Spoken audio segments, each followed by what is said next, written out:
High বন্ধুরা, Jhuma Bengali kitchen থেকে YouTube চ্যানেলে তোমাদের সকলকে স্বাগত জানাই। আজ নিয়ে এসেছি করলার একটা দারুণ মুখরোচক রেসিপি।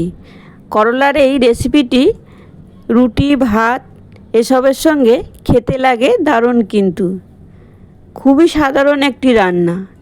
এইভাবে আমার মতো একদিন বানিয়ে দেখো, খেতে কিন্তু খুবই অসাধারণ হয়।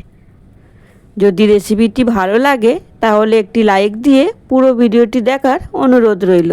করলার রেসিপি তো অনেকেই অনেক রকমভাবে বানায়, তবে এইভাবে একদিন বানিয়ে দেখো। যারা করলা পছন্দ করে না তারাও কিন্তু হাত চেটেপুটে খাবে। তোমাদেরকে দেখিয়ে দিলাম করলা, আলু, পেঁয়াজ সব কিছুই আমার কাটা হয়ে গেছে। এবার গ্যাসের ফ্লেম অন করে কড়াই বসিয়ে দিয়েছি। কড়াইয়ের তেল গরম হয়ে গেছে, করলাগুলো এখন তেলে ছেড়ে দিলাম। এবার ভালো করে ভেজে নেব। করলা ভাজতে গেলে তেলও একটু বেশি লাগে, আবার সময়ও কিন্তু একটু বেশি লাগে। 5 থেকে 7 মিনিট হয়ে গেল আমার করলা ভাজা।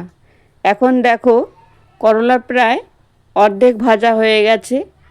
আর এই অবস্থাতেই করলাগুলো এখন আমি নামিয়ে নেব। এবার আলু ও পেঁয়াজ ওই কড়াইয়ের মধ্যে আরও একটু সর্ষের তেল দিলাম, দিয়ে পেঁয়াজ ও আলুটা ভালো করে ভেজে নেব। আমি কিন্তু পেঁয়াজ আলু একসঙ্গেই দিয়ে দিলাম, কারণ আলুটাও পাতলা করে কাটা। পেঁয়াজ ও আলু ভাজা হতে হতে আলু প্রায় অর্ধেকটা সিদ্ধ হয়ে যাবে। আলু আর পেঁয়াজটা অর্ধেক ভাজা হয়ে গেছে। এই সময় লবণ ও হলুদ দিয়ে ভালো করে নেড়েচেড়ে রান্নাটা করে নেব। কিছুক্ষণ নেড়েচেড়ে নিলাম, এরপর দিলাম লঙ্কার গুঁড়ো ও জিরে গুঁড়ো। আমি কিন্তু এখানে আদা রসুন আর কোনো মশলা কোনো কিছুর ব্যবহার করব না। সামান্য একটু জল দেব, জল দিয়ে আরও ভালো করে মশলাটা কষিয়ে নেব, যাতে আলুটাও আরও ভালো করে সিদ্ধ হয়ে যায়। দেখো সামান্য একটু জলও দিলাম, দিয়ে ভালো করে নেড়েচেড়ে একটা ঢাকনা দিয়ে ঢেকে দেব। আমার এই রেসিপিটি যদি তোমাদের ভালো লাগে তাহলে একটি like, comment, share and subscribe করার অনুরোধ রইল। আলু ও পেঁয়াজ বেশ ভাজা ভাজা হয়ে এসছে, জলটাও শুকিয়ে গেছে। আর এই সময় ভেজে রাখা করলাগুলো দিয়ে আবারও নেড়েচেড়ে নেব।